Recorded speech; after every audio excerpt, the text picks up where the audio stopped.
parler ce soir, positives. Toutes ces émotions-là, exemple la gentillesse, la compassion, etc. Sans sagesse, c'est pas très bon. Des fois, si on a beaucoup de compassion, mais pas avec la bonne réflexion, c'est possible qu'on veuille apporter du bien, mais finalement, ça n'apporte pas de bien. Peut-être même que ça nuise. Donc, comme ça, on a besoin des deux ensemble.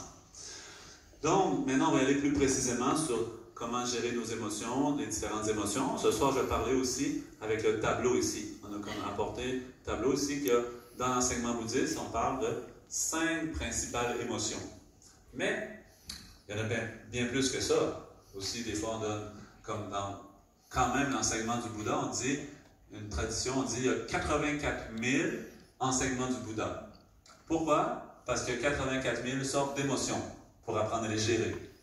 Et j'espère pas toutes chez la même personne, la même journée, j'espère. Mais quand même beaucoup d'émotions. Mais si on résume 84 000 dans 5, c'est moins difficile pour nous ce soir, je pense. Aussi, si vous avez 5, vous dites c'est trop long, 3 aussi c'est correct. Les 3 premières. Si 3 encore c'est trop long, 1 c'est correct. C'est au milieu, ça va parler comme notre ego. Donc, c'est toutes les émotions résumées dans plusieurs façons, ok? Donc, associé aussi avec 5 couleurs, comme vous savez, on appelle les drapeaux tibétains. Au Tibet, il y a beaucoup de drapeaux comme ça. Aussi, symbolise les mêmes 5 sagesses pour purifier 5 émotions. Donc, je vais parler ce soir avec ces émotions-là.